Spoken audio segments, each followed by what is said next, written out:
bénisse richement la sœur Anne-Marie. Et que Dieu vous bénisse tous. Amen. Nous allons nous mettre debout pour lire la parole du Seigneur. Je vous salue tous au nom de Jésus-Christ. Et je remercie chacun pour le sacrifice et la présence. Vous savez que Dieu a besoin de nous tous en ces lieux. Alléluia. Dieu n'a qu'un seul agent, c'est l'homme. Amen. Si Dieu n'est pas un homme entre ses mains, Dieu ne peut rien faire. C'est ainsi qu'il ne faut pas vous minimiser. Amen. Vous êtes l'agent de Dieu sur la terre. Dieu compte sur vous pour accomplir son programme, tout comme Dieu compte sur moi pour accomplir son programme. Amen. Et ensemble, nous formons l'équipe de Dieu. Nous sommes la corne de l'agneau. Nous sommes ce groupe de gens que Dieu a envoyés sur la terre pour défendre les droits de Christ. Amen. Nous allons aux Bibles, nous lirons aujourd'hui dans 1 Corinthiens au chapitre 15 et nous allons commencer au verset 21. Amen. Je suis très heureux de voir McPherson. Il faut que je puisse jeter des fleurs à McPherson parce que la dernière fois, je lui ai donné simplement un bâton, je lui ai donné une carotte. McPherson, je suis très fier de te voir là avec les enfants. Attends, que Dieu te bénisse richement. Amen. Merci Seigneur.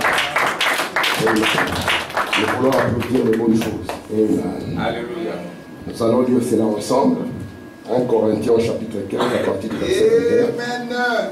Il est écrit, disons ensemble, car puisque la mort est venue par un homme, c'est aussi par un homme qu'est venue la résurrection de mort.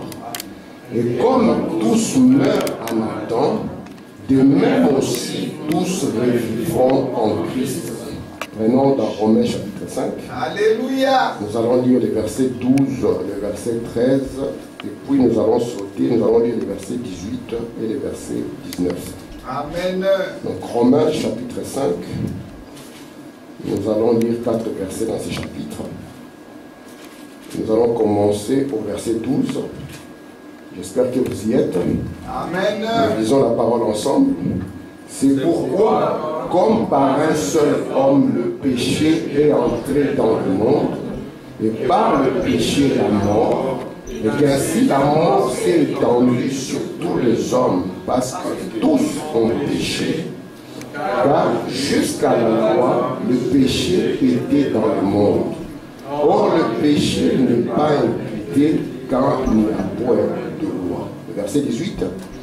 Ainsi donc, comme par une seule offense, la condamnation a atteint tous les hommes, de même par un seul acte de justice, la justification qui donne la vie s'étend à tous les hommes.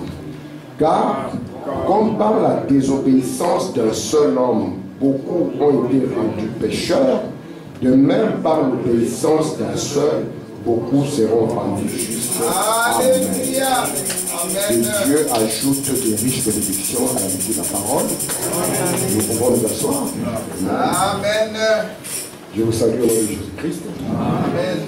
Je salue notre frère qui vient de Pologne au nom de Jésus. Parce qu'il est nouveau au milieu de nous. Et je remercie Ryan, c'est le frère Daniel. Que Dieu te bénisse, frère Daniel. Et je remercie Ryan qui va essayer de faire de son mieux pour interpréter. Amen. Amen. Nous voulons voir les enfants grandir et grandir en servant le Seigneur. C'est pour cela que mon désir est qu'il n'y ait pas de chômeurs en ces lieux. Alléluia. Que chacun de vous fasse quelque chose pour le Seigneur. S'il faut taper les mains pour le Seigneur. S'il faut prier pour le Seigneur. Alléluia. Vous savez, c'est moi qui me tiens ici, c'est moi qui prêche. Et peut-être vous allez penser que je semblerais être la personne la plus importante, alors que ce n'est pas vrai. Amen. Peut-être que la réunion va réussir parce que vous avez prié. Amen. Amen. On va le voir, moi, parce que nous sommes, moi et frère Armand, nous sommes les aiguilles apparentes de la montre. Mais derrière les aiguilles, il y a beaucoup d'autres engrenages.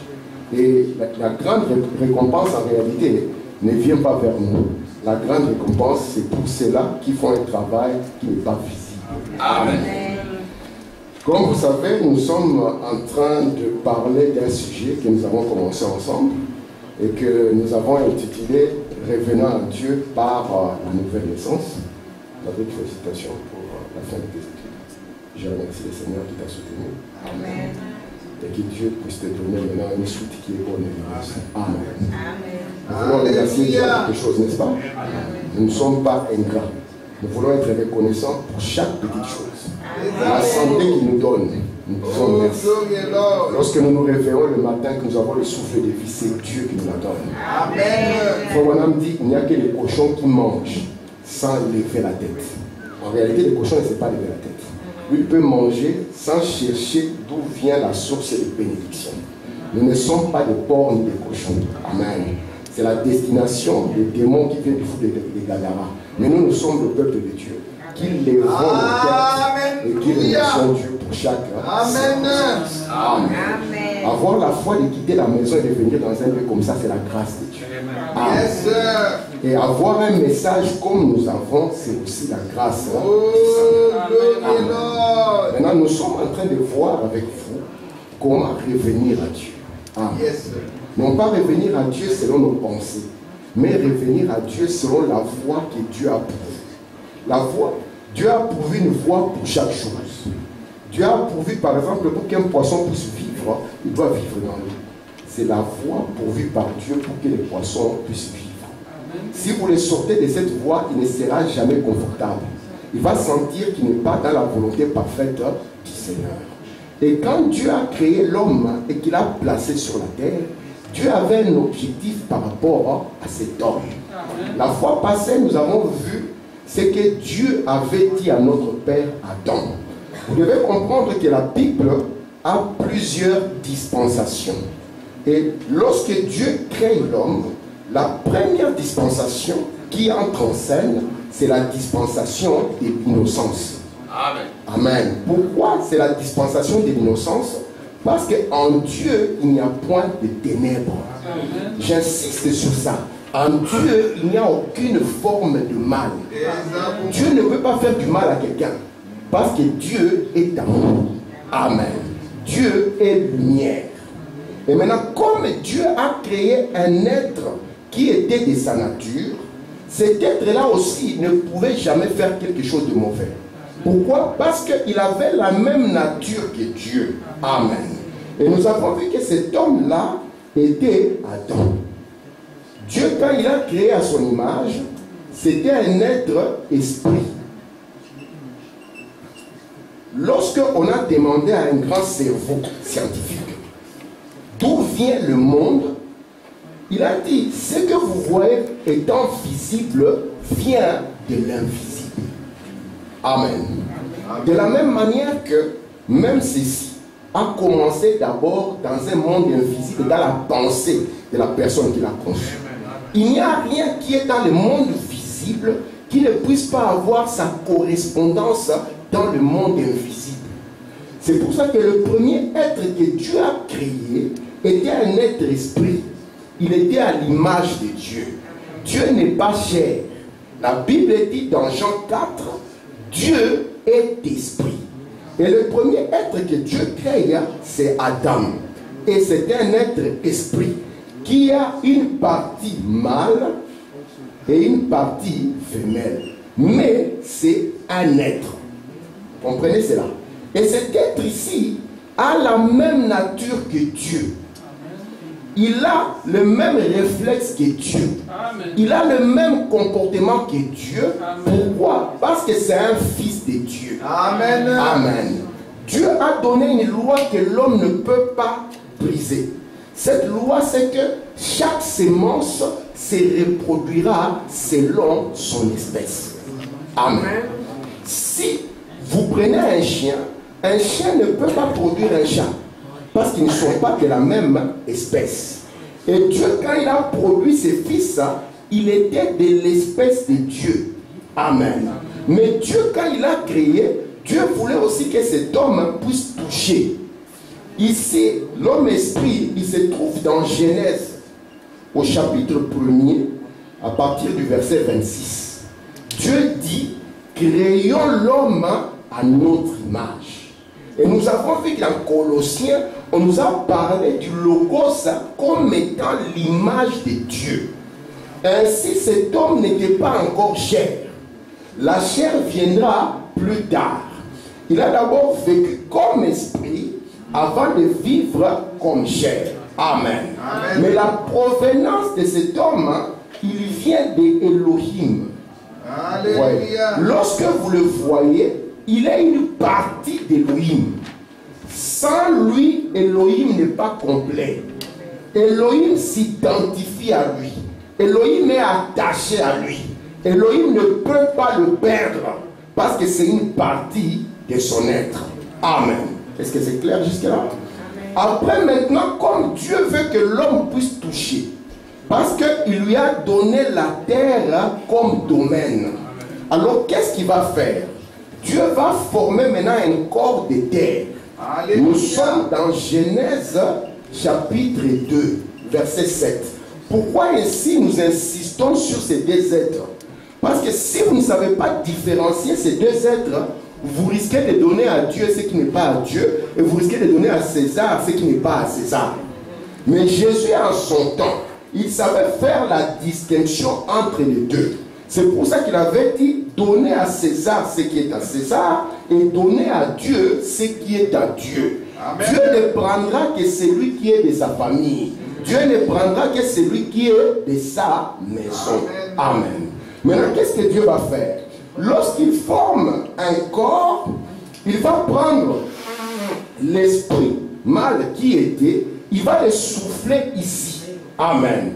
Et lorsqu'il souffle cette loi dans ce corps, la Bible nous dit, Adam devint une âme vivante. Amen. Pourquoi une âme vivante? Parce que cet homme de chair qui était sur la terre, il continuait à manifester la nature de Dieu. En lui, on ne pouvait pas avoir des histoires pour faire quelque chose de mauvais. On ne pouvait pas avoir des sentiments d'égoïsme, des sentiments de jalousie. Il était exactement comme Dieu. Amen. En lui, il n'y avait aucun plan pour faire un coup à qui que ce soit. Alléluia. Mais vous devez comprendre que la manière de fonctionner de Dieu est comment? Il n'y a rien qui apparaîtra sur la terre sans que cela ne soit annoncé dans le ciel. Amen. Il y a une correspondance entre le ciel et la terre. C'est pour cela que Dieu, Elohim, a dit, moi je demeure le maître du ciel et toi tu es le maître de la terre. Jésus, quand il est né, sa naissance était annoncée déjà dans le ciel. Et ceux qui connaissaient la correspondance, parce qu'il y a une influence du ciel sur la terre, ils savaient que comme ces étoiles se sont croisées, cela était un signe que quelque chose est arrivé sur la terre. C'est pour cela que les mages sont arrivés à Jérusalem. En ce temps-là, Jérusalem était la capitale de la religion. Le peuple de Dieu était identifié comme ayant comme capitale Jérusalem. Et Jérusalem était le lieu où il y avait le temple du Seigneur. Maintenant, les seigneurs qu'ils ont toujours attendus, ces seigneurs-là est venu et eux, ils étaient dans la distraction. Frère Branham dit qu'ils avaient formé des dénominations. Il y avait les pharisiens d'un côté, des sadducéens, des zélotes, et chacun s'est battu dans un grand combat. Et la promesse de Dieu s'est accomplie et il n'était même pas au courant. C'est un autre peuple qui, venant de l'Est, est venu vers l'Ouest et leur a posé la question. Mais où est-il, le roi des Juifs qui est né? Il n'était même pas au courant. Pourquoi? Parce qu'ils avaient perdu l'étoile, le messager, qui était capable de le conduire à l'accomplissement de la parole. Amen. Vous devez comprendre que le ciel influencera toujours la terre. En d'autres termes, le ciel est un mystère et la terre révèle le mystère. On a vu les étoiles en haut, mais sur la terre, c'était un homme. Et cet homme-là, c'était le Seigneur Jésus. Amen. Amen. Et le ciel ici, dans la parole, lorsque le 7e sceau s'ouvre, le ciel c'est le silence. Amen. Mais sur la terre, on entend des voix qui sont des tonnerres. Amen. Amen. Vous savez que vous êtes céleste dans votre âme, mais vous êtes terrestre dans votre chair. Amen. C'est pour ça que ce que vous gardez dans votre ciel, il n'y a que votre terre qui pourra le révéler. Comprenez ce que je suis en train de dire? Amen. Donc, votre terre sera l'expression de ce que vous avez caché dans votre ciel. Amen. C'est pour ça que quand Jésus est sorti des eaux, le ciel et la terre se sont embrassés. Amen. Pourquoi? Parce qu'il faut que le ciel et la terre soient de la même nature. Jésus, quand il est sorti des eaux, le ciel était représenté par une colombe. Amen. Parce qu'une colombe, c'est un oiseau céleste.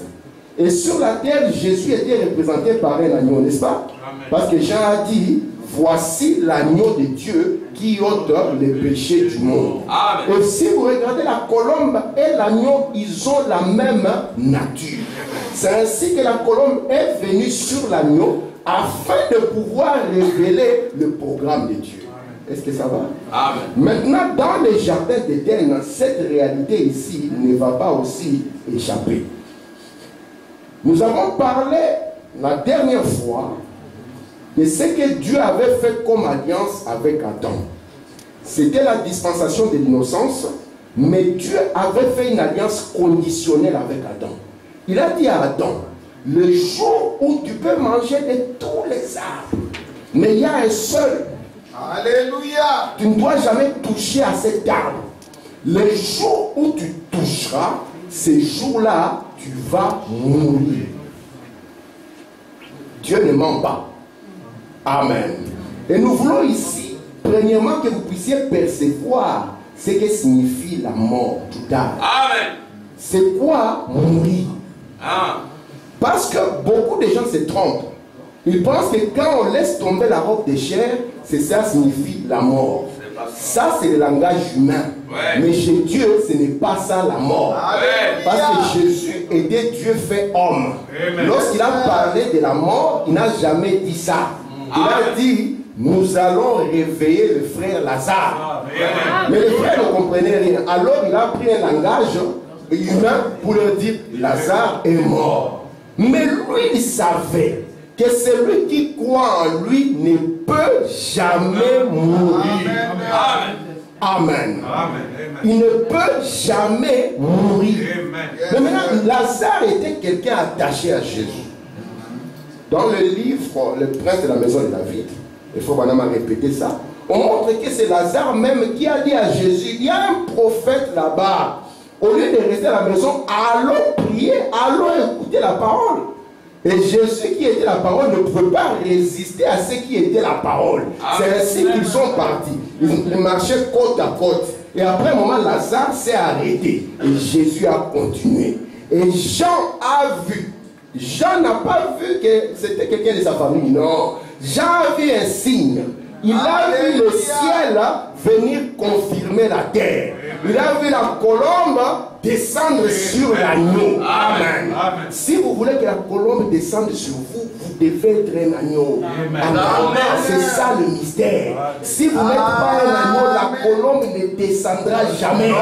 La colombe ne peut pas descendre sur un loup. La colombe ne peut pas descendre sur n'importe quelle autre nature. La colombe a besoin de descendre sur un agneau. Et quand est-ce que vous devenez un agneau? C'est quand vous perdez vos droits et que vous laissez Christ lui-même vous prendre en main. Quand vous laissez Christ vous conduire par sa parole. C'est en cela que vous êtes un agneau. Vous pensez que c'était facile pour Jésus de vivre dans la chair? Vous pensez que c'était facile? Lui aussi il avait des ambitions. Lui aussi il pouvait avoir des choses à accomplir sur la terre. Lui aussi il pouvait voir, ah, les autres sont en train d'avancer, moi je n'avance pas dans la vie. Lui aussi il avait une famille. Jésus était né dans une famille. Amen. Il était le fils aîné. La famille comptait sur lui. Mais il s'est sacrifié. Amen. Il a mis ça de côté pour que vous puissiez avoir la vie. Et nous, quand nous faisons juste un petit sacrifice, nous nous plaignons. Nous devions avoir honte. Amen. Amen. Maintenant, la mort dont Jésus parlait, il parlait de la mort que nous ne pourrons souhaiter à personne. Amen. Amen. Parce que dans la Bible, elle dit, le jour que tu en mangeras, ces jours-là, tu mourras. Or, définissez d'abord la mort par la séparation. Lorsqu'on parle de la mort, mettez dans votre tête la séparation. Amen. Pourquoi les hommes appellent la mort physique la mort? c'est parce que c'est une séparation d'avec les bien-aimés. Amen. Amen. On ne pourra plus parler aux frères, on est séparés. Mais maintenant, ça c'est rien. Parce que William Branham dit, toute famille est constituée comme une roue. Vous savez ça? Amen. Yes, sir. Toute famille est constituée comme une roue. Et Branham montre que lorsqu'il est passé au-delà du rideau du temps, nous y arriverons. Je vous montrerai comment regarder au-delà du rideau du temps. Branham a dit, j'ai vu qu'il y avait une roue cassée. Il dit, la roue cassée représente ma famille. Amen. Toute famille qui n'a encore perdu personne, c'est une roue constituée. Mais un jour, cette roue se cassera. Parce qu'il y aura un membre qui sera appelé. Il y a un qui partira. Et Branham dit, cette roue qui se casse ici, par la grâce de Dieu, elle va se reconstituer de l'autre côté. Alléluia! C'est pour ça que dans la Bible, l'homme s'est reposé avec ses pères. Vous voyez ça? Amen. Mais maintenant, la séparation dans la chair, c'est quand on perd quelqu'un. Comme ici, nous sommes une famille. Nous en avons déjà perdu quelques-uns ici. Cela nous a fait mal. Mais c'est une séparation. Mais ça, ce n'est pas ce qui est grave. Ce n'est pas ce qui est terrible. Parce que ceci est les rendez-vous de tous les humains. Amen. J'insiste. Vous devez être conscient que vous êtes des mortels. Quand on est jeune, on pense qu'on n'est pas mortel. On pense que même si on tire, je suis comme un Superman, la balle va me traverser, je vais rester en vie. Non. Nous sommes mortels dans notre chair.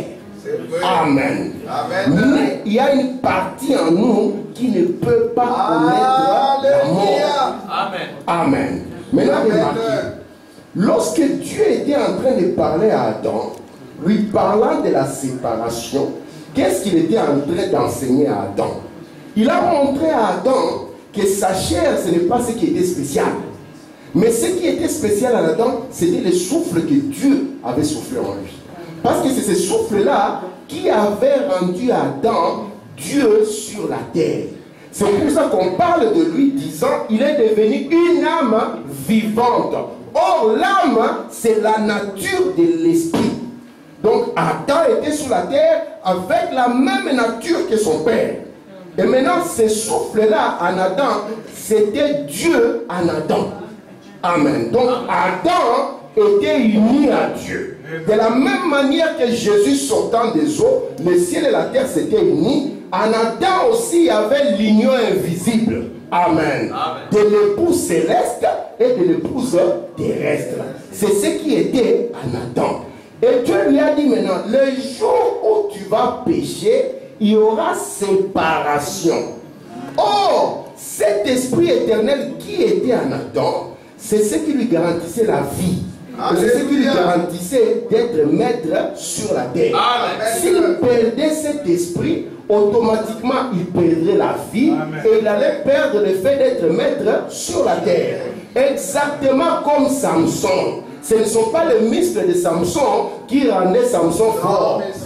Beaucoup de gens vont le dessiner comme un costaud, comme un bodybuilder, alors que Samson n'était pas comme ça. Voilà, si on le mettait devant vous, vous n'allez pas comprendre. Mais ce qui rendait Samson différent, c'était l'onction de Dieu qui était sur Samson. Amen. Ce qui nous rend différents, ce n'est pas notre chair. Non. Ce n'est pas la couleur de notre peau. Non, qu'on ne vous montre pas. Ce qui nous rend différents, c'est l'onction de Dieu dans notre vie. Amen. Frère Branham dit, ce n'est pas la taille du chien dans le combat qui compte, mais c'est la taille du combat dans le chien. La quantité de Dieu dans votre vie est ce qui marquera la différence. Amen. Amen. Maintenant ici, Dieu lui disait, le jour où tu vas désobéir, parce que c'était une alliance conditionnelle. Vous comprenez? Il lui a donné une condition. Le jour où tu vas désobéir, moi et toi, nous allons nous séparer. La partie de moi qui est en toi va te quitter. Amen. Et maintenant, vous allez voir que, comme Adam ne pouvait pas faire le mal, donc lui devait garder cette nature de Dieu. Or, sur la terre, il y avait déjà, avant sur la terre, il y avait déjà quelque chose qui s'est passé dans le ciel. Dans le ciel, il y avait déjà une guerre. Vous savez ça? Amen. Vous savez que la guerre n'a pas commencé sur la terre? Non. Vous savez qu'on a commencé à appeler Dieu l'Éternel des armées. Amen. Mais comment on l'appelle l'Éternel des armées? Parce que c'est Dieu qui va à la bataille. Amen. Il a son armée. Et c'est pour ça que la Bible dit, il dit guerre dans les cieux. Amen. Pas sur la terre. Dans le monde invisible, il y avait guerre.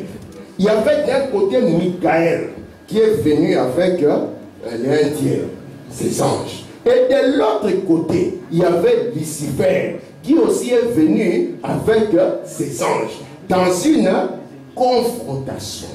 Et Branham dit, la bataille des anges va devenir la bataille des hommes. Qu'est-ce que nous avons vu au ciel? Au ciel, il y avait Dieu.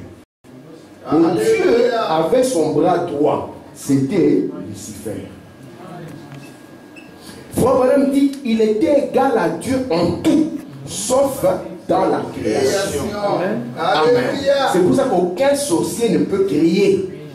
Amen. La guérison, c'est Dieu. Parce que la guérison est une création. Amen. Il n'y a que Dieu qui guérit. Amen. Aucun médicament ne guérit. Amen. C'est Dieu qui guérit. Ça confirme le psaume 103, le verset 3. Je suis l'Éternel qui te guérit de quelques maladies. Donc, de toutes tes maladies. Amen. Il n'y a que Dieu qui guérit. Or, ce qui vous donne la victoire sur la maladie, c'est votre foi. Et or, cette foi, on n'a pas dit qu'elle peut se manifester seulement à l'église.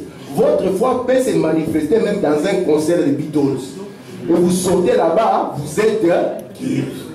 Parce que Jésus avait dit, il vous sera fait selon votre foi. Vous pouvez dire, moi je vais à Lourdes. Quand je vais voir seulement de l'eau de Lourdes, je serai guéri. C'est votre foi. Vous allez la voir, vous allez voir que la personne est sortie, elle est guérie.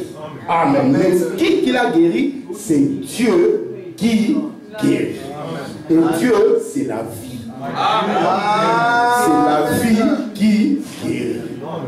Prenons ici les gens qui travaillent comme la sœur dit, comme la sœur Macpherson, comme ma femme qui a joué le groupe, comme le frère, nous en avons beaucoup ici, comme le frère Hilda, et ils travaillent dans le domaine médical. Si c'est les médicaments qui guérissaient, donnez le médicament à quelqu'un qui n'a plus de vie, et vous allez voir. Frère Branham dit, même quand il y a une plaie, vous ne pouvez pas dire, médecin, j'ai un match demain, guérissez cette plaie. Il vous dira non. Nous allons mettre un médicament pour tuer tout ce qu'il y a comme infection. Et puis nous allons laisser la plaie à la vie. Parce que c'est la vie qui guérit. Amen. Or, la vie, c'est Dieu. Amen. Il n'y a personne d'autre qui soit auteur de la vie, sinon Dieu. Ainsi, maintenant, Dieu avait ses enfants, sa descendance. Lucifer, lui, il était coincé dans le fait qu'il n'était pas créateur. Vous voyez la différence? Amen. L'un créateur, l'autre ne l'est pas. Amen. Et Dieu a gardé cet attribut de sa création pour lui et pour ses enfants. Alléluia. Vous savez que vous êtes des créateurs. Amen. Je répète, est-ce que vous savez que vous êtes des créateurs? Amen. Amen. Amen. Vous êtes des créateurs d'atmosphère. Or, l'atmosphère est ce qui produit tout. Amen. Amen. Vous prenez une plante, vous l'amenez dans une autre atmosphère. La même plante, vous allez voir, elle change. Une bonne plante dans un désert, vous allez voir qu'elle ne pourra pas évoluer. Pourquoi? Parce que ici, lorsque nous sommes en train de parler, nous avons compris que Dieu seul est l'auteur de la vie. Est-ce que ça va jusque là? Maintenant, regardez. Dieu, il va produire quelqu'un de sa famille. Il crée d'abord un être esprit, Adam, n'est-ce pas? Et puis il lui donne un corps de chair. Et Dieu a un fils qui lui ressemble, qui est sur la terre. Maintenant, Lucifer aussi, parce qu'il y a la bagarre. Lui, quand il a commencé, il avait bien commencé. Le problème n'est pas de bien commencer. Le problème est de bien finir. William Branham dit, j'aimerais l'entendre dire, bien fait, fidèle serviteur. Entre dans la joie de ton maître. Pourquoi ça? Parce que c'est quelqu'un qui a bien commencé et quelqu'un qui a bien fini. Vous savez que les États-Unis avaient bien commencé. La Bible dit qu'ils ont commencé à parler comme un agneau. Mais ils n'ont pas fini comme un bélier. Ils ont fini comme un dragon. Combien d'entre nous ont commencé comme des agneaux et qui ont fini comme des dragons aujourd'hui? Le problème, ce n'est pas de commencer. Le problème est de rester fidèle jusqu'à la fin. Or, quand il s'agit de rester fidèle jusqu'à la fin, Dieu aime le peuple noir. Vous ne savez pas ça, hein? Amen. Quand tout le monde a abandonné Jésus, quand il y avait celui qui devait porter la croix jusqu'à la fin, Dieu a pris un homme noir, Simon de Cyrène. Et à chaque fois que Frère Branham priait pour un homme noir, il rappelait au Seigneur cela, alors que tout le monde l'avait abandonné, alors que tous avaient fui. Il y a un qui a porté la croix jusqu'à la fin. Ainsi, nous porterons ce message jusqu'à la fin. Amen. Maintenant, son fils Adam est sur la terre, dans un corps de chair, l'homme de Genèse 2. Lui aussi s'est déjà battu. Lui a été précipité. Il a dans son cœur l'idée de faire quelque chose. Moi aussi, je dois réaliser quelque chose. Vous comprenez ça? Sur la terre maintenant, le même duo, le maître et son bras droit, ici il y avait un autre corps qui correspondait exactement à ce corps ici. Cela, c'était le serpent. Vous comprenez ça? Amen. Le serpent ancien, le serpent de la Bible n'était pas un reptile. C'était un monsieur qui pouvait parler. Il était le plus rusé des animaux des champs. Donc lui, il pouvait converser. Et pas seulement converser, convaincre. Pas seulement convaincre, enseigner. Yes, sir. Ouais. Et maintenant, qu'est-ce que Lucifer va faire? Lucifer va venir s'incarner dans ces messieurs. Pourquoi? Parce qu'il sait que les deux sont compatibles. Vous comprenez? Et à partir de là, les amis vont commencer. Est-ce que ça va jusque-là? Amen. Est-ce que c'est clair? Maintenant, je vais vous poser la question. Pourquoi Dieu a permis qu'il y ait Lucifer?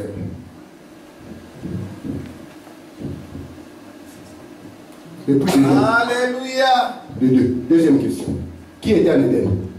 Frère, tu étais là-bas. Alors, comment est-ce que Dieu va te condamner pour ce que toi tu n'as pas fait? Nous pouvons dire, mais Seigneur, moi je n'étais pas en Éden. Qu'est-ce que tu me cherches? Moi j'étais seulement au Congo, tranquillement. Je ne sais même pas si l'Éden était au Congo, mais moi je n'étais pas là. La première des choses, pourquoi Dieu a permis qu'il y ait le mal? Je vous ai dit l'autre fois, je vous parlerai de l'origine du mal. Alléluia. Pourquoi Dieu permet qu'il y ait le mal? Amen. Pourquoi, Seigneur, tu as permis que cette situation arrive? Pourquoi la maladie est venue chez moi? Amen. Seigneur, qu'est-ce que j'ai fait? Adam était papa. Papa, moi j'étais bien. Je n'étais jamais désobéi. Mais papa, toi, tu connaissais les messieurs là qu'on appelle les serpents, qu'il allait venir.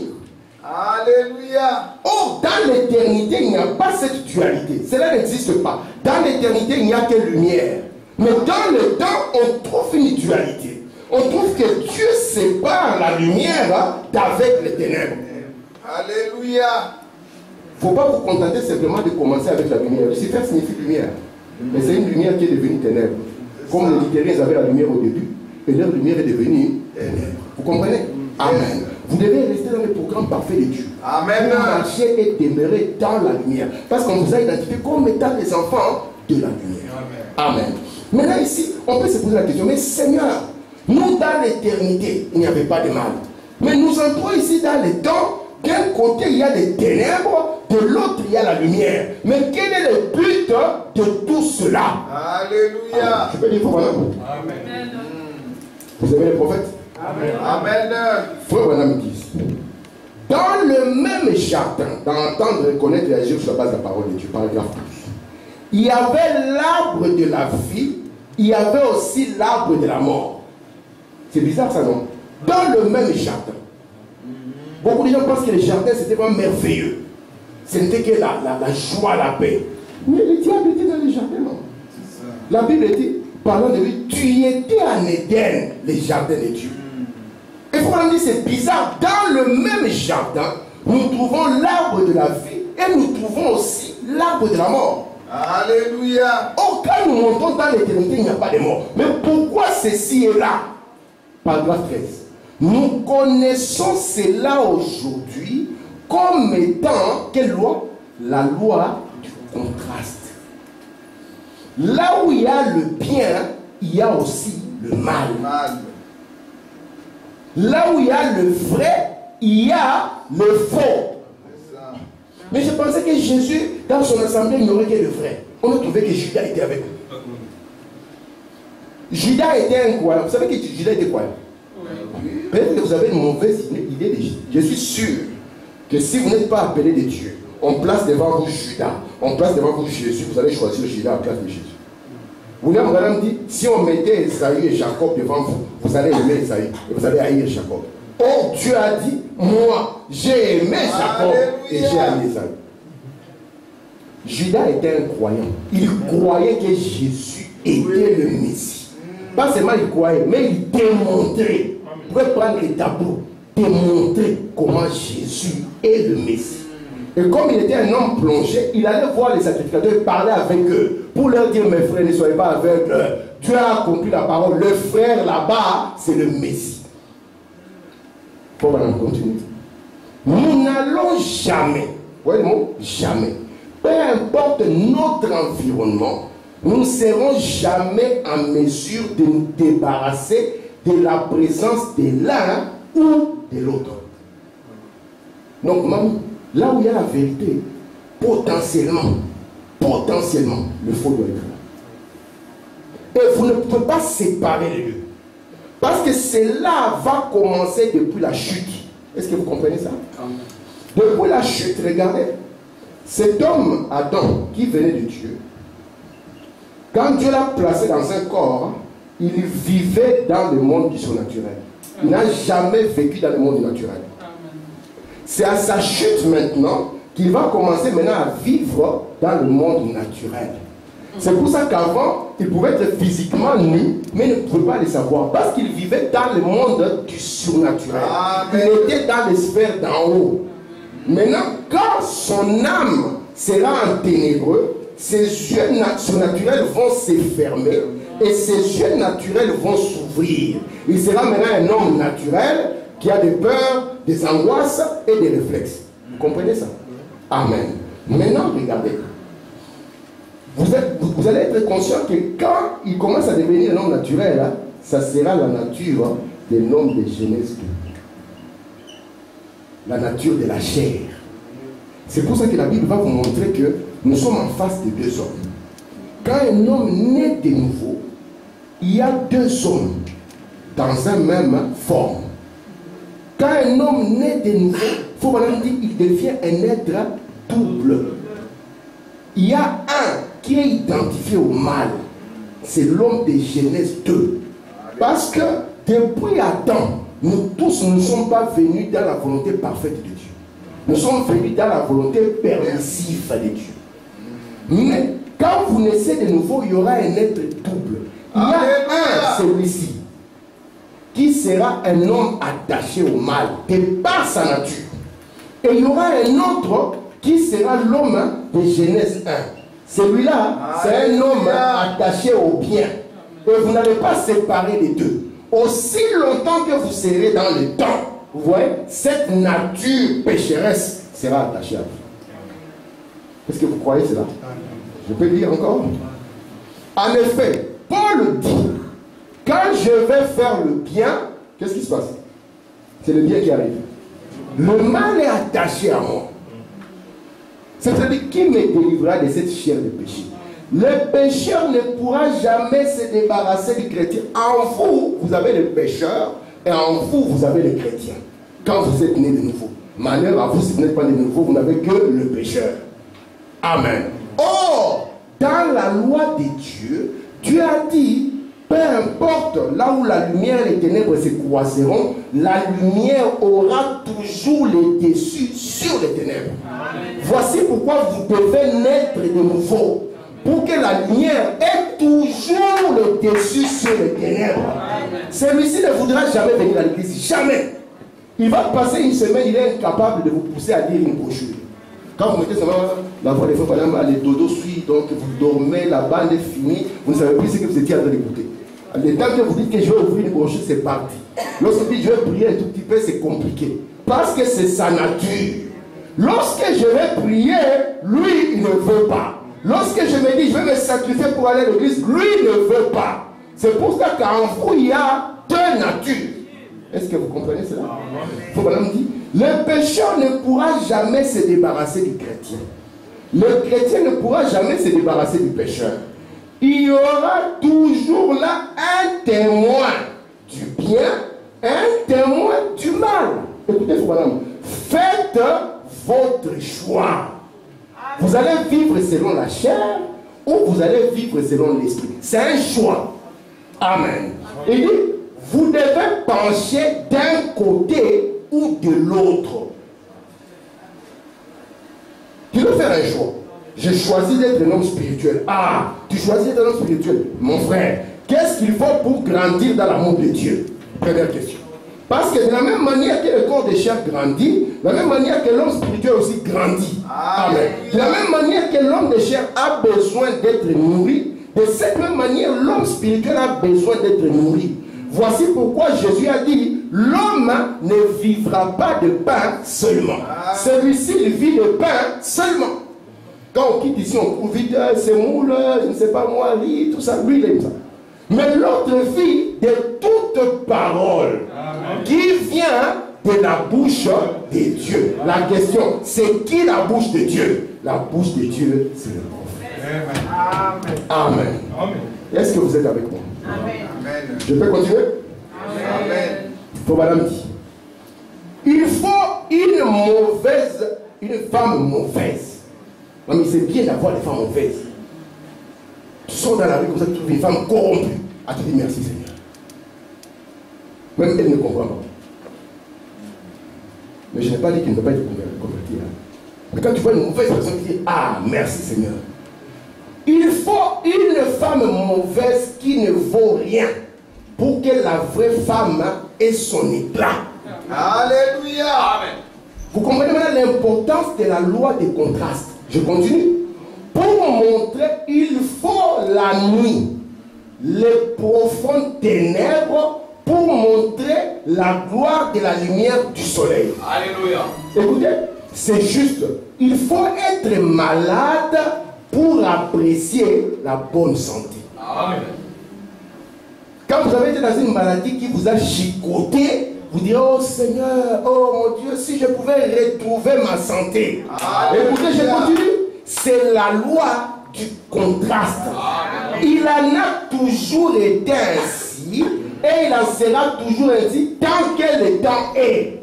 Aussi longtemps que vous êtes dans le temps, n'oubliez pas, vous êtes sujet à la loi du contraste. Et cette loi du contraste permet à Dieu de montrer ses attributs. C'est par la loi du contraste que Dieu montre ce qu'il est. S'il n'y a pas de maladie, Dieu ne pourra pas être un guérisseur. S'il n'y a pas de péché, Dieu ne peut pas être un sauveur. S'il n'y a pas de mensonge, la vérité n'a pas son sens. Or, les ténèbres et le mal ne sont pas une création. C'est une perversion. Amen.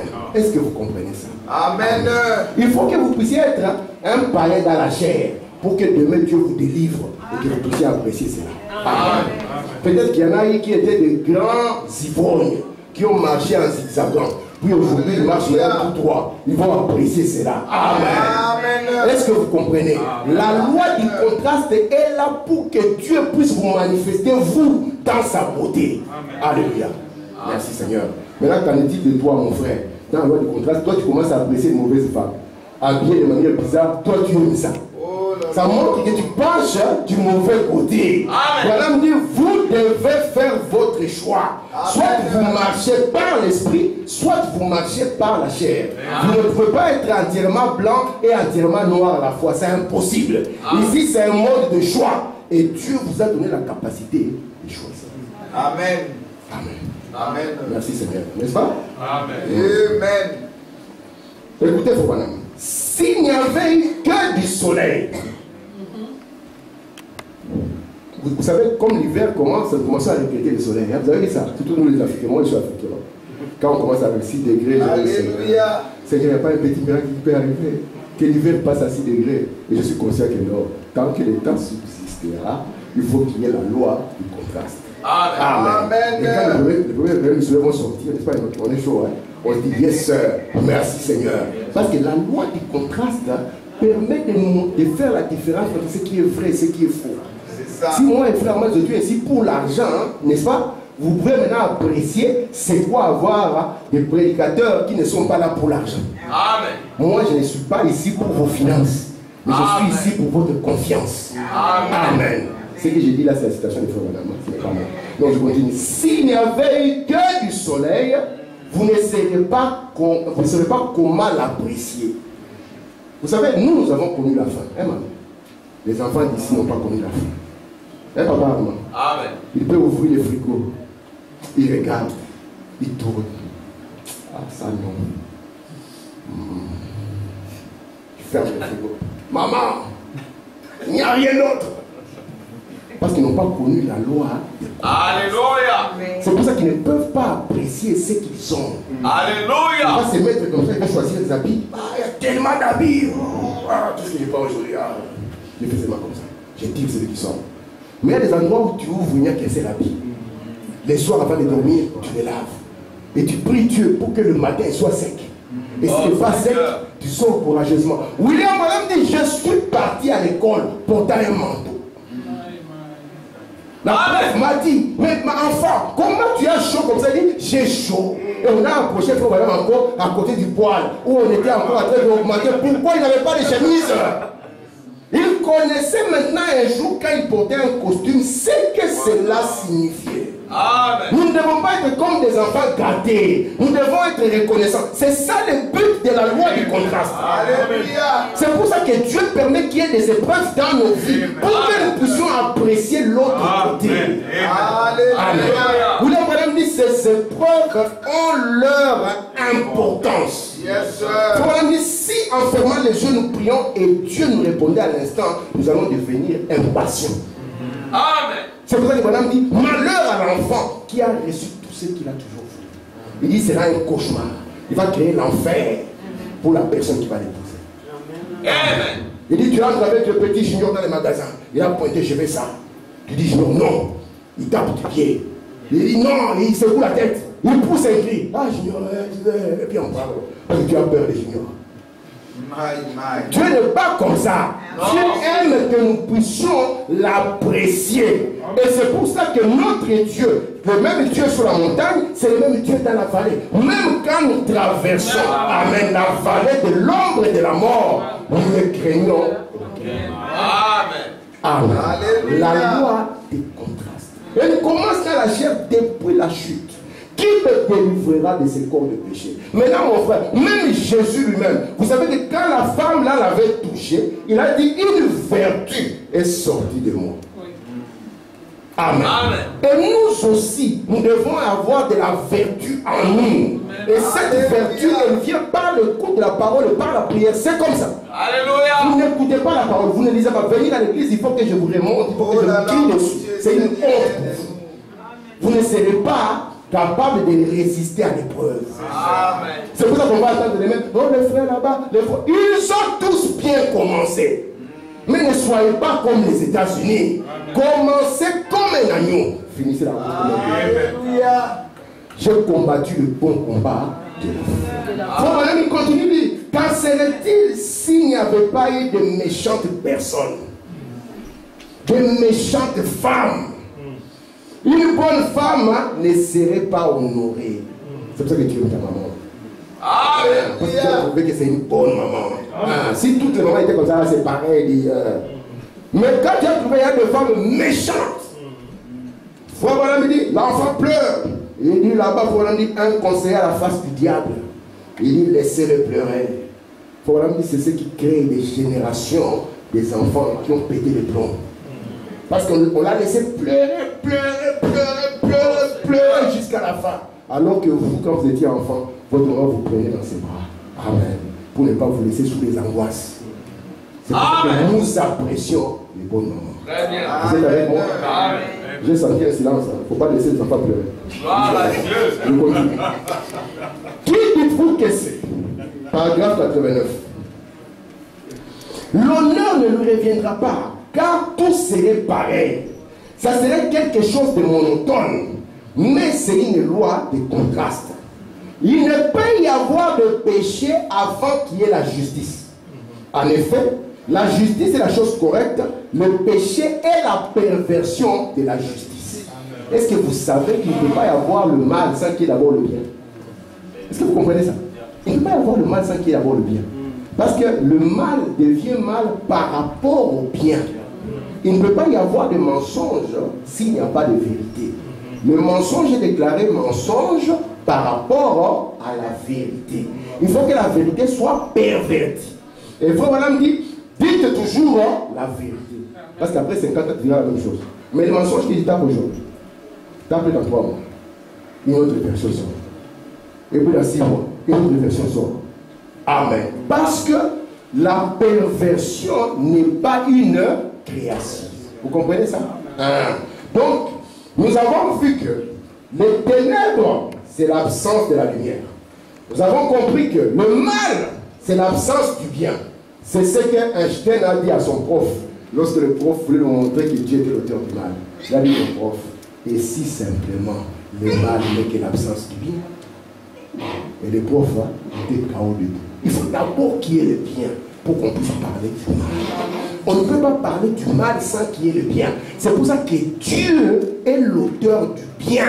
Et le diable est l'auteur de la perversion. Et ici, nous sommes contre toutes les formes de perversion. Amen. Alléluia. Écoutez, en d'autres termes, une vérité est une vérité.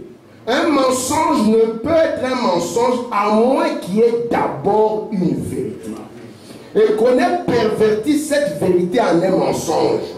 Donc, tout péché n'est rien d'autre que la justice pervertie. Ainsi, il y a un système dans le monde, ou plutôt 2 systèmes. L'un est le système juste, l'autre est le système perverti. Et cela commence en toi, papa. C'est monsieur s'il est perverti. Si tu l'écoutes dans tout ce qu'il te dit, laisse ça le Dieu. Vous savez comment les serpents parlaient? Il faut madame dire, c'est monsieur, c'est la conspiration de Ève et de Satan. Dieu ne le connaît pas. Dieu ne dit, ah, je suis beau, Dieu ne connaît pas ce Dieu. Lui, c'est une conspiration, j'insiste à dire, de Ève et de Satan. Alléluia. Et vous allez remarquer que le péché, c'est quoi? C'est l'incrédulité. Parce que Dieu avait dit à Adam, le jour où tu en mangeras. Et le monsieur est venu maintenant prendre l'écriture. Tu vois, même si tu ne viens pas à l'église, ce n'est pas grave, tu vas écouter la prédication. Ce n'est pas la même chose. Amen. Vous comprenez? Dieu veut vous voir en ces lieux. Amen. Dieu veut que vous veniez et que vous soyez dans cette atmosphère ici. Amen. Pas que tu suives la prédication dans ton lit. Non. Dieu veut te voir en ces lieux. C'est pour ça que d'ailleurs j'ai tout le temps de mettre indirect. Parce qu'il y en a qui vont suivre la prédication dans leur voiture, d'autres dans leur lit, et puis parfois on se réveille, puis on remet encore la prédication, ou encore là-bas. Ce n'est pas l'atmosphère de Dieu. Est-ce que vous êtes avec moi? Amen. Amen. Celui-ci, c'est une conspiration. J'insiste. Dieu avait dit à Adam, tu ne dois pas manger. Et l'autre est venu dire, est-ce vrai? Remarquez un peu, ce qui était une affirmation de Dieu, quelqu'un vient, il en fait une interrogation. C'est ça. Tu crois vraiment que les messages, tout va suivre à ton âge, papa. Et comme il a douté d'une seule chose, le péché est entré. C'est la Bible dit maintenant, c'est par un homme. C'est un homme que le péché est entré. Amen. Regardez dans Ésaïe 21, nous lisons le verset 11 et le verset 12. Oracle sur Duma, au mépris des Séir, sentinelle, que dis-tu de la nuit? Alléluia. Que dis-tu de la nuit? La sentinelle répond. La première chose qui doit être là, ce n'est pas la nuit. Le matin vient et la nuit aussi. Si vous voulez interroger, convertissez-vous et revenir. Parce qu'on ne peut pas parler de nuit là où il n'y a pas de matin. Amen. C'est pour ça qu'il y a eu la manifestation de la lumière. Et puis de cette lumière, il y a une perversion. Parce que Lucifer était lumière au début. Yes, Amen. Frère Madame dit, ne vous contentez pas de dire que vous croyez le message. Il dit, obéissez au message. Ne vous contentez pas de dire, frère Madame, je crois en toute chose. Cela montre que vous savez lire. Obéissez au message. Amen. Et c'est quand on obéit au message qu'on commence à s'identifier comme un croyant. Amen. Pour être sauvé, tu n'as pas besoin de mes yeux. Mais qui suis-je moi? Qui suis-je? Disons, frère, si tu décides de boire la bière, qu'est-ce qu'il veut faire? Je vais venir avec le tracteur, frère, on attrape le verre, ça marche pas. Qui suis-je moi pour que toi tu aies peur de moi? Qui est frère à moi pour que toi tu aies peur de lui? Amen. Faut madame dit, ne vous contentez pas de dire obéissez à ce message. Très bien. Cela fortifiera votre homme intérieur. Amen. Nourrissez cet homme intérieur. Prenez soin de lui. Parce que c'est celui qui est le plus important. Et pourtant, c'est celui que nous négligeons. Amen. Un jeune homme comme David ne peut pas porter n'importe quoi. Ça fait ce qu'il est. Pour madame dit, un homme va mettre un costume de 500. Chapeau de 1000. Chapeau de 500. La jantance. Sabologie. Et puis il pense qu'il est devenu quelqu'un. Ces messieurs ne vaut pas grand chose. Je vous dis la vérité, ces messieurs ne vaut pas grand chose. Nos infirmières sont là-bas. Il suffit seulement que la vie s'arrête et puis même que le sang puisse coaguler, même aucun organe ne sait plus l'utiliser. Ces messieurs ne vaut pas grand chose. Mais pourtant, nous avons mis tout l'accent sur lui. Lui, c'est le méchant. C'est pour ça que Dieu ne lui a pas donné du repos. Dieu lui a dit, écoute, tu vas travailler et tu vas manger à la sueur de ton front. Amen. C'est pour ça que nous vous disons ici, poussez vos études. Faites travailler ces messieurs, qu'ils puissent étudier. Ça va vous faciliter la vie sur la terre. Mais ça n'a rien à voir avec la vie. Amen. Amen. Alléluia. Celui-ci, c'est le méchant. Jésus a dit, venez à moi, vous tous qui êtes fatigués, et je vous donnerai du repos. Donc, madame dit, le repos pour votre âme, pas pour votre chair. Alléluia. Alléluia. Très bien. Merci Seigneur. Amen. Si vous remarquez, parce que les deux doivent arriver, les deux doivent être là. Quand Jésus vient, il faut que Judas aussi soit là. Si vous remarquez, juste quand Jésus est venu sur la scène, Judas est venu sur la scène. L'antichrist, celui qui était il était contre Christ. J'aimerais donc que vous fassiez attention aux natures de ces esprits. La Bible nous parle d'un homme charnel. Et puis d'un homme spirituel. Ce sont les deux hommes. Et ces deux hommes les portaient en vous. Et c'est vous qui devez faire un choix. Mais vous devez être conscient que Dieu a permis ceci pour que la loi de contraste puisse avoir son sens. Amen. Il a permis qu'on puisse voir des hommes charnels pour qu'on puisse apprécier des hommes spirituels. Amen. Amen. Il faut voir des femmes charnelles. Elle a l'esprit de la tribu.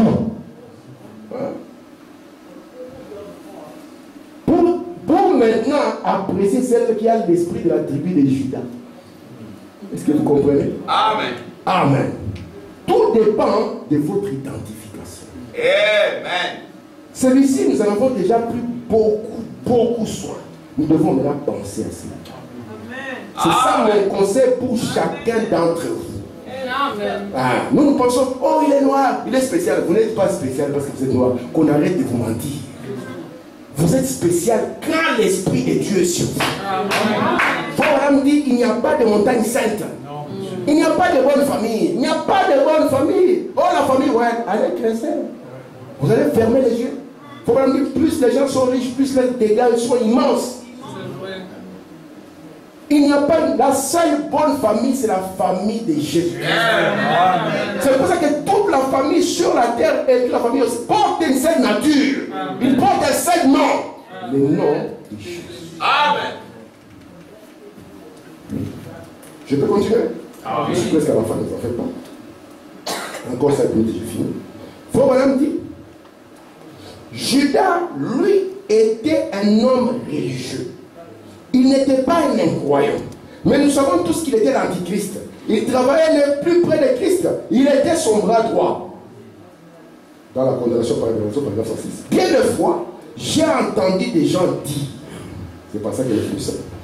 Dans ces cas-là, frère Branham, puisque c'est Adam et Ève qui ont fait ce qui est mal, qui ont hybridé la parole de Dieu, et que c'est à cause d'eux que nous sommes retrouvés dans cet état-là. Vous savez que Dieu avait dit, je ne ferai pas payer le péché des pères sur les enfants. Un frère américain dit ça. Dieu serait injuste de me condamner. Écoutez, je n'ai rien à voir là-dedans. Ce n'est pas du tout moi qui ai péché. C'est Adam qui a péché. N'est-ce pas bien ça? On accuse le Père. Écoutez, la Bible dit que je suis né dans le péché. C'est la Bible qui parle. Conçu dans l'iniquité. Je suis venu au monde en proférant des mensonges. Quelqu'un m'a donc représenté. Adam nous a représentés dans la chute. Amen. Quand Adam est tombé, vous voyez, nous tous, nous étions en Adam, nous étions ses enfants, nous sommes tombés avec lui. Amen. Est-ce que vous comprenez ça? Écoutez, frère Branham, voici une pensée que vous allez peut-être trouver dure à avaler. Quelqu'un vous a représenté comme pécheur. C'était celui qui avait hybridé la parole. Amen. Ici, nous croyons aux choses par représentation. Amen. Adam nous a représenté dans la chute. Jésus nous a représenté dans les faits de péché. Amen. Branham nous a représenté dans la restauration. Ouais. Amen. C'est pour ça que quand vous le regardez, le Rédempteur, vous vous identifiez. Amen. Amen. Nous avons regardé en Adam, notre Père, nous sommes tombés. Maintenant, aujourd'hui, Adam n'est pas simplement tombé. Dieu a encore soufflé son souffle dans l'être humain. Amen. Amen. Est-ce que vous comprenez cela? Amen. Mais l'homme terrestre, lorsque Adam a vu qu'il était déchu, de cet état où Dieu l'avait placé, où il dépendait totalement de Dieu, Adam a vite manifesté sa seconde nature. Sa nature déchue. Adam est le seul qui va connaître les deux mondes. Il va connaître le monde de la félicité et le monde de la chute. Maintenant, une fois qu'il est dans la chute, il manifeste automatiquement son autre nature. La nature de la chute. Écoutez, il cherchait un chemin de retour pour être racheté. Mais il voulait y arriver à sa manière et d'après ses propres pensées. Voici pourquoi je vous parle de revenir à Dieu par la voie de la nouvelle naissance. Adam, quand il a constaté la nature de l'homme qui est dans la faute, c'est chercher à se faire sortir de son problème. Tu as vu quand l'enfant fait une faute, il dit mais pourquoi tu as fait ça? Lui il dit mais lui aussi il a fait ça. Il dit le problème ce n'est pas lui, le problème est sur toi. Pourquoi toi tu as fait ça? Il dit non, d'ailleurs moi j'ai fait moins que ce que lui l'avait fait. Papa, moi j'ai cassé seulement une tasse, lui il avait cassé la tasse et la sous-tasse. C'est ça la nature de l'homme, vouloir se sortir tout seul. Regardez ce qu'on va dire en finissant. Mais maintenant c'est notre commencement. Cela montre ce qu'il est dans sa constitution. Il n'est rien pour commencer.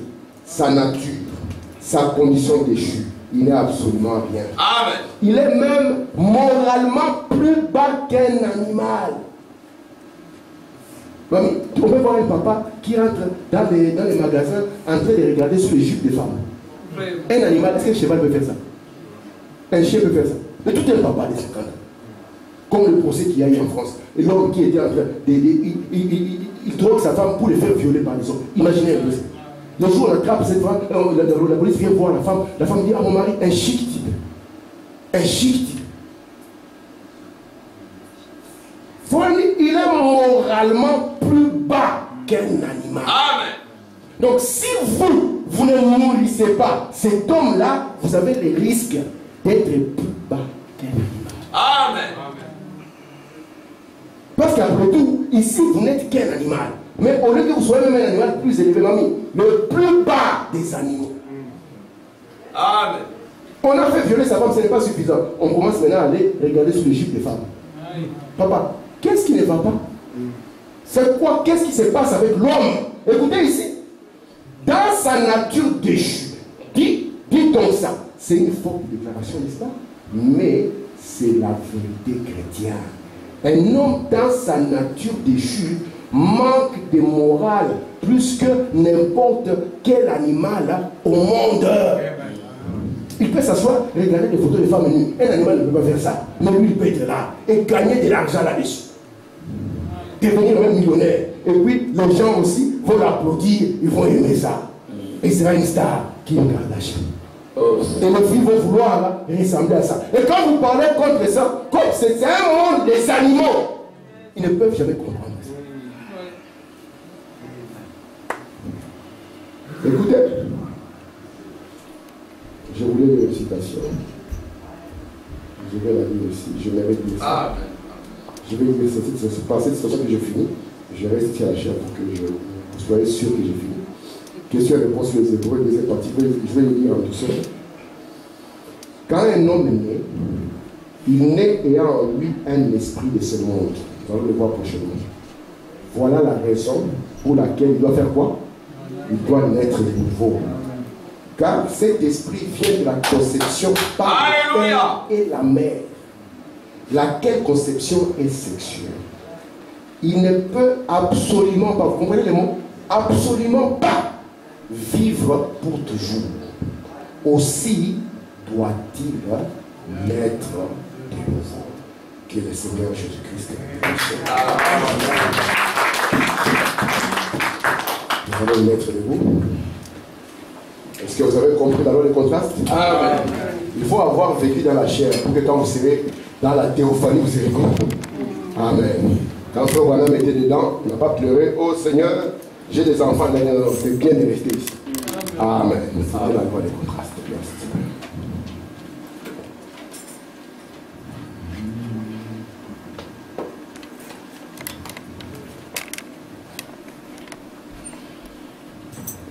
Oh.